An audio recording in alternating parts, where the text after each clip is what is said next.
I've always disliked how the main Pokemon games have been so similar to each other. Kind of like how each entry is just a rehashing of the last one.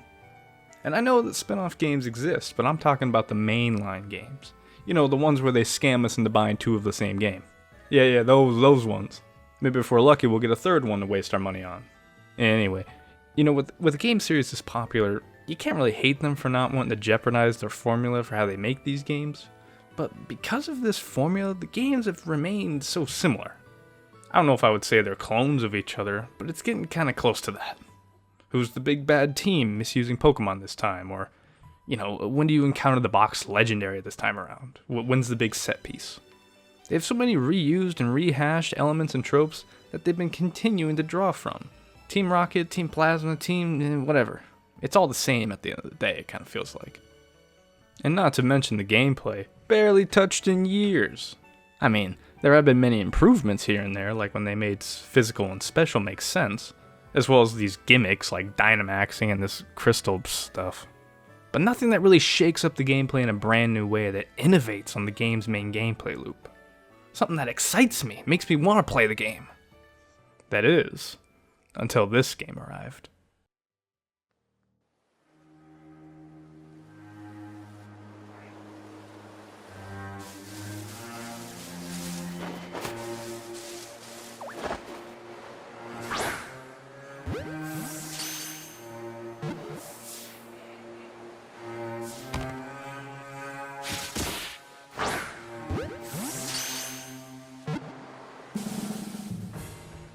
Pokémon Legends Arceus. This is what Pokemon has been building up to for all these years, it feels like. Truly, we finally have an actual world of Pokemon. All the old games were devoid of Pokemon outside of battling. That's what made Pikachu running behind you in Pokemon Yellow so cool back in the day. Or how cool was it when any one of them would run behind you in Heart Gold and Soul Silver? This kind of stuff just brought us closer to how the anime feels with Pokemon every gosh darn where. Pokemon in this game feel real and alive compared to any other entry. Sword and Shield do alright, like with Phalanx running around to their little cubbies and Pokemon spawning in the grass, but they're not really there still. They're just an encounter you can initiate. Which, it kinda works, but not fully. Scarlet and Violet too do some things right, like having Pokemon running along with their parents or a few other things, but they still spawn and despawn right before your eyes, and there's just so many of them that it almost feels crowded sometimes. But Legends Arceus has it where almost every Pokemon has been placed by hand. It never feels too crowded. Less is definitely more in this case. You wouldn't walk in the woods and expect to see a bunch of animals running around. And they actually exist there in the world. You can look at them, stand with them, touch them, look at them some more, I guess. They're not just encounters waiting to happen. And even if they're shiny, you can tell instantly in the overworld, and it's amazing. Legends Arceus feels to me in a lot of ways like the first steps of an amazing new type of Pokemon game. It doesn't feel like I'm in some video game world where I go into some tall grass and encounter little monsters. No, he's right here in front of me and I can battle him if I choose, or I can just catch them seamlessly.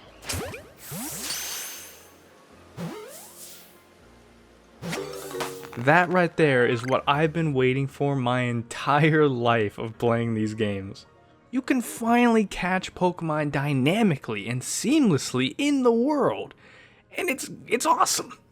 Finally, a satisfying and great innovation to these games. This is what Pokemon has been leading up to for so many years, in my opinion.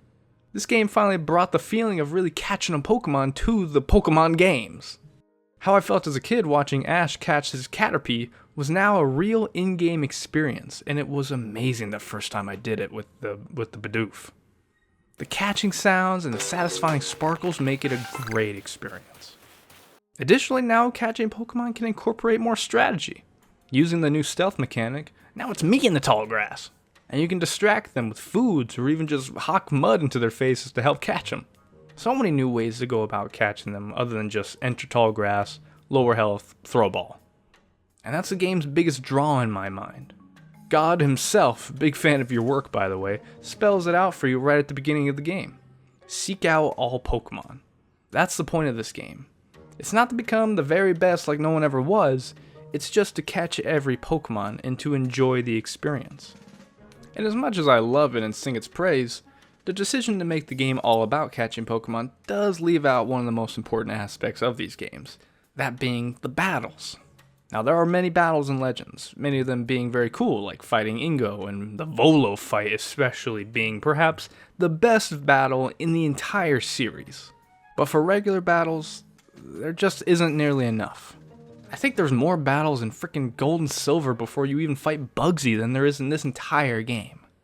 In the older games, I love just running around in the grass and catching all the monsters on the route. It feels good to catch them all, as the TV show taught me.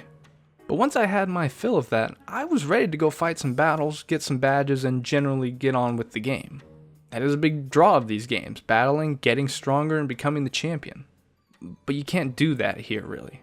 If you refuse to catch or complete the Pokédex, the game will lock you out of other areas until you do.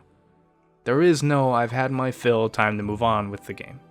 If you don't catch Pokemon or work on the Pokédex and attain more stars, you can't continue the story. If you like catching mons, fully exploring each area and whatnot, you'll have a blast through the whole game. However, for someone else that their main reason for these games is to battle and go on an adventure, or they're just impatient and want to continue, well, they're kinda out of luck. Even I felt, especially towards the end, that doing the same thing over and over again with no break to battle or whatever made the gameplay feel a little stale. Catching Pokemon and completing the dex becomes a slog and felt like a job rather than something fun to do. So as much as I love the new catching mechanic, cutting a lot of the battles, whether for story reasons or not, I think was a poor decision. Fully fledged RPG quests are another thing that Legends has brought to the series. Now, every game before had side quests of some kind, like delivering a bird to a guy for some reason, but now they're a tad more fleshed out. Now, do I like them? Not really. I mean, kinda, but also kinda not. I was constantly wondering to myself, why? Why am I doing this? Is this fun? Am I having fun right now going out and collecting random stuff so I have the ability to buy what I need from the shop? Am I having fun looking at a walkthrough so I can find all 100 of these purple orbs? I'll save you the rest, but the answer is obviously no. I am not. If I'm going to do a quest, I want to go on an adventure or see something spectacular or interesting. I don't want to fetch you random crap, Bone, whatever your name is. What am I, your errand boy? Your slave? I'm supposed to be like the famed Pokemon whisperer or whatever I'm supposed to be in this game. And instead I'm out here picking mushrooms and stuff for this guy.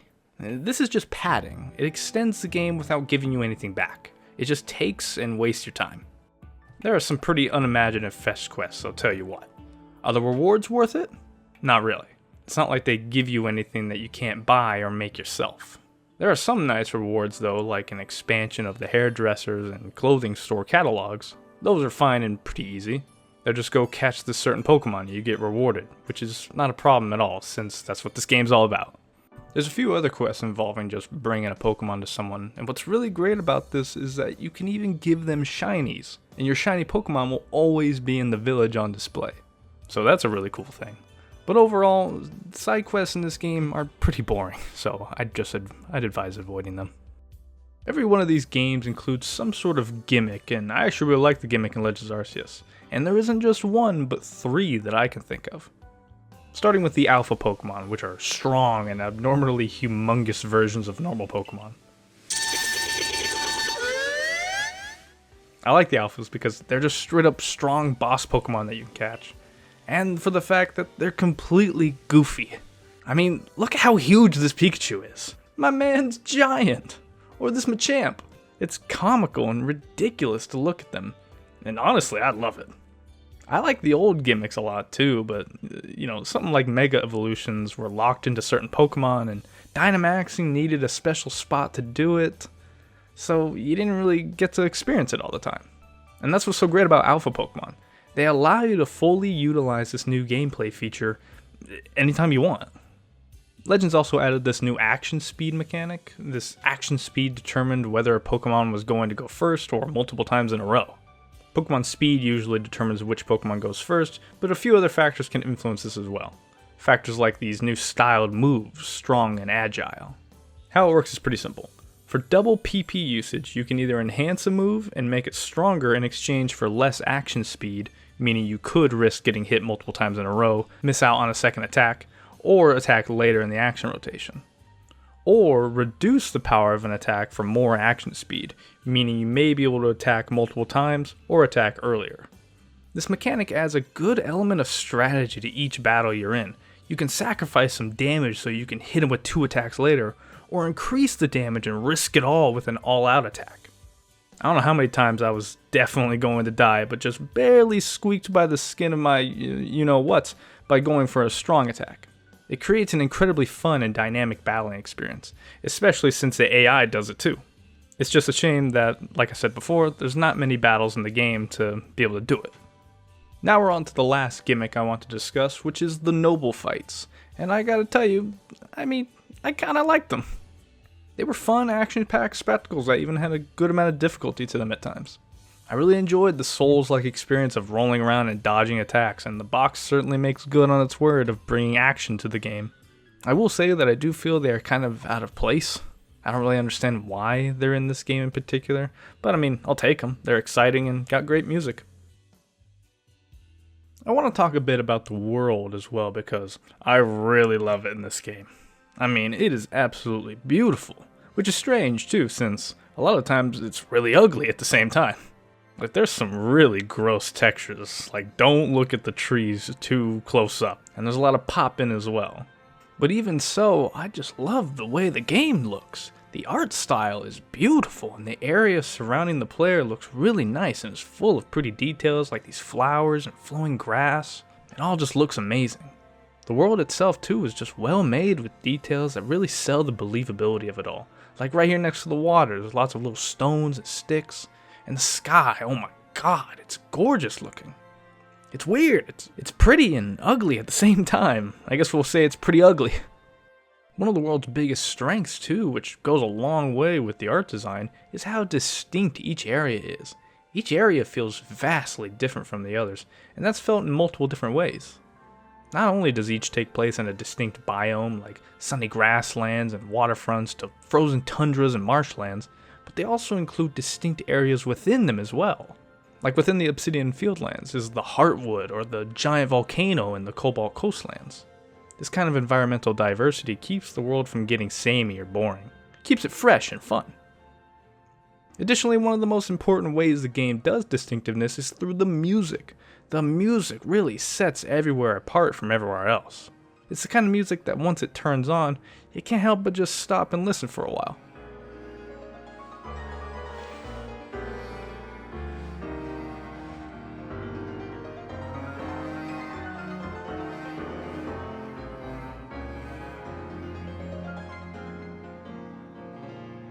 Just sitting there and listening and taking it all in can really enhance the experience beyond what it is normally.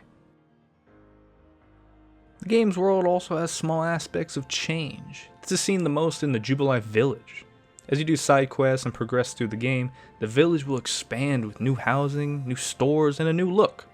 For example, the first time you walk into the village, you'll see scaffolding along the Galaxy building, and if you come back at a later time, you'll see that 2 giant Magikarp statues have been placed on top.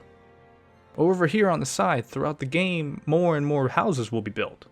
This is a great way of showing that the world is indeed alive and thriving, that there are lives and events happening outside of what you're doing out in the woods. It gives a sense of a living, breathing world that evolves as time passes, and that's something that not many games bothered to do. And the fact that this game did shows that the developers put a lot of care and thought into it all, and that's something that I can appreciate a whole lot. However, as much as I like the world, there are some specific issues I want to touch on. One being that the world can seem kinda dull at times. Don't get me wrong, I still mean everything I just said about the world being distinct and pleasing to be in, but that doesn't mean that much of the world isn't just straight up empty. A charming part of the old Pokemon games was going from town to town and talking to all the people and taking in the sights, and that's obviously not a thing if there are no towns to visit. There are Diamond and Pearl settlements, but they don't offer very much. Another issue is that legendaries aren't hidden throughout the world aside from 2, but I'll get into that in a second. That was an incredibly fun and interesting part of the previous games, exploring the world and uncovering these mythical Pokemon. But Legends opts to just have a gauntlet of legendary catching at the end, and it is not very rewarding or satisfying. You know what made Legendary so awesome was that they required a desire to explore to find them. Even back in the days of Red and Blue, the 3 birds, minus Moltres, were hidden from the player. You had to go out of your way and uncover secret areas to find and catch these incredible Pokemon. But in Legends, they kinda just hand them to you. It's pretty lame. The only exceptions I can think of are Manaphy and Fiona, and the way you go about getting them is actually really cool. You see, what I loved so much about the Regis back in Gen 3 was that catching them took you on an adventure outside of the game. You had to decode Braille and use its messages to solve some puzzles before you could access the Regis. It was awesome and an incredibly creative way of designing your game, and Legends does some kinda similar. In order to find Manaphy and Fiona, you need to read a book that's not even in this game, but it's actually in the Diamond and Pearl remakes. This quest, much like the Regis, takes you out of the game in order to complete it. It makes you do some actual footwork, and that's what I think is really cool about it. They're not just handed to you on a silver platter like all the rest. You earned them, and that's what makes these two very fun. It's just a shame much of the game didn't follow this or the formula from even Gen 1. It would have been nice to spend all that time exploring and stumble across a hidden area with an exciting legendary Pokemon living in it. But alas, that's not what we got. So there. That's pretty much all I have to say about Legends Arceus. I didn't mention everything, and there's still a lot more to discuss, so feel free to comment your thoughts. But all in all, it's a great game. It has some problems, but more importantly, it tries something new and to take the series in a new direction, and that's something anyone can respect. Let's all hope that the next game in the series will pick up many of Arceus' new ideas and expand and improve upon them. I don't want the next game to look like this, you people! You know, I want Pokemon to be great. And I think Legends is in a lot of ways an avenue to recapture a lot of the magic of the old games, and to create something new that will really bring the series forward. I hope the next games will get the care they deserve, and I hope that they learn from what made Legends so great and what made it not so great at times. Here's to hoping, and thanks for watching.